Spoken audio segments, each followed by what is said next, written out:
What's good? It's Unconventional AF with Jaleel Wavy back with a new episode. And I got some good stories today. Let me go ahead and get right into it. The Cheetah Girls are making a comeback. Raven Simone and Disney did a collab, I believe. And Cheetah Girls Next Gen. Yep. And I believe 3 out of the 4 are a part of it, maybe executive producers. That light skinned woman, she not a part of it. I think she got beef with Raven Simone. She not a part of it. But Adrienne Bailon, the white woman that I can't think of her name, they are a part of it, and it's beautiful to see. But it ain't about that, right? Because I'm not about to watch Cheetah Girls Next Gen. I had my time. Raven Simone was my first celebrity crush. Those That's So Raven days, like, boy, let me tell you. If you know, you know. Like, don't look at what she look like right now. Raven Simone, legend, icon. I wish I could meet her and give her flowers. But that girl, back in the day, gorgeous. Cheetah Girls, I'm not gonna lie, that was my shit. I ain't even gonna lie to you about that. I can slay my own dragon. I can dream my own dreams. My knight in shining armor is me, and I'm gonna set me free. I don't wanna be like Cinderella, sitting in the old dusty cellar, waiting for somebody to come and set me free. I was into Cheetah Girls amongst a bunch of other things with Disney Channel, but let's move on. My problem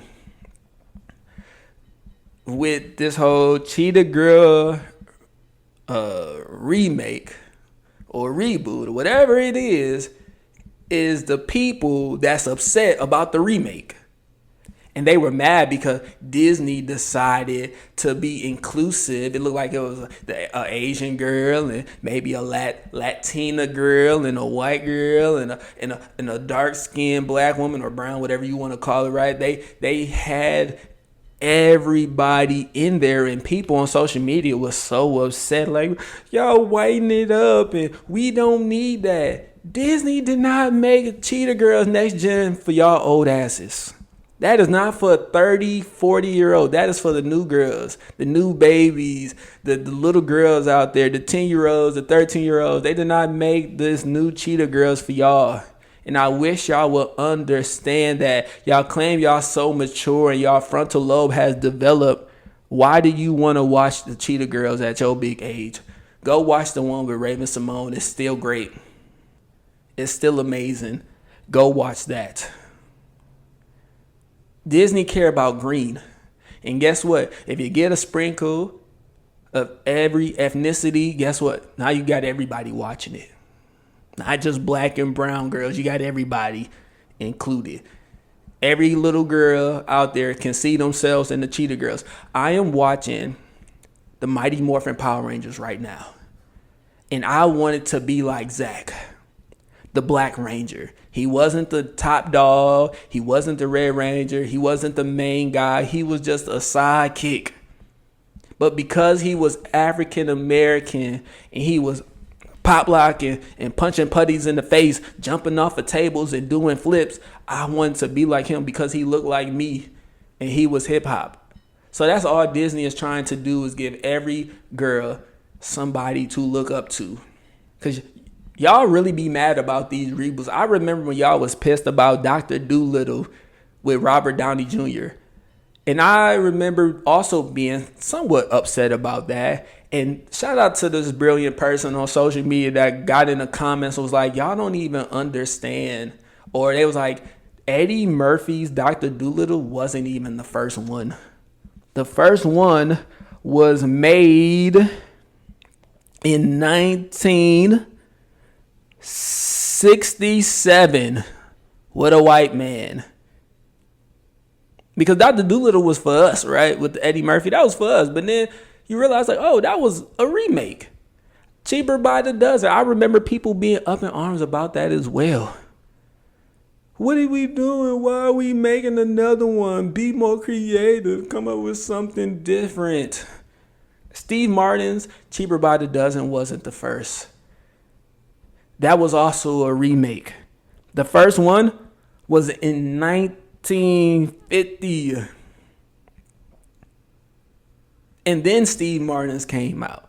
And then they did another one in 2022 with Gabrielle Union.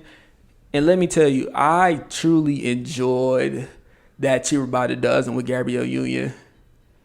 Because they had her marrying somebody else. So they had the blended family aspect. And then they had adopted child in there. They had a little girl, I believe, that was in a wheelchair, and then I think the dad was like raising his nephew or something, and eventually made it official with that kid. So it was a great movie. They had the biological dad of Gabrielle Union kids a part of it. It was a beautiful movie, and it had representation for everybody watching.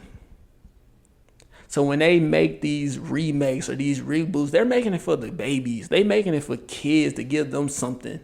Just like they made it for us. Go watch Love Island. Go vote on that. Hell, politics or something. We got Carl and Anaya might win Love Island. It's ridiculous. I'm sorry. I didn't take it's ridiculous. I hate it. I'm not gonna lie. I hate it. All right, moving on. And the last thing I wanted to talk about, there was this viral post on social media. It was for this dad refusing to pay his son's bill. It was $5,000, and he just said, I'm not going to pay it.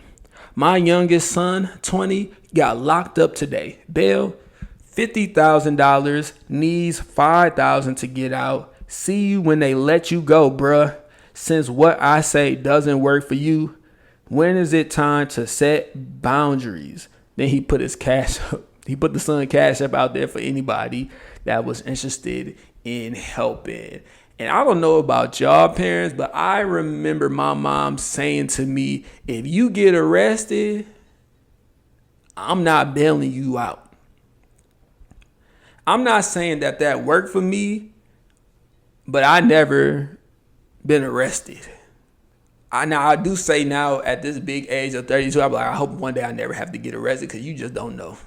Things just be happening. You can go to jail for anything. So I still hope I never get arrested. And I think that's a really great thing, because, yeah, it's like if I didn't raise you to be in the streets, and you out here making your own decisions and going against what I taught you, and now you done got locked up, sit your ass in jail. Because I didn't raise you to be like that. And I hope the time that you spent behind bars, that you learned something from it, and you never have to be in that position again. Because let me tell you, if I ever, well, I'm never having a kid, but if I ever did, and I know for a fact that I'm not going to be raising a kid to be in the streets if your ass get locked up, bro, yeah, you on your own. Because I know I ain't teach you that shit. Because I wasn't into that. So how you get in there? Because you following your little dumb ass friends. So yeah, shout out to that dad. He did the right thing. And a lot of people in the comments were saying the same thing. My mama told me, if you leave this house and you go to jail, good luck. Because I'm not helping you out. I hope this podcast was good. All right, make sure you follow Jaleel Wavy on Instagram and TikTok, Unconventional AF on Instagram. Subscribe to the podcast. Thank you for listening.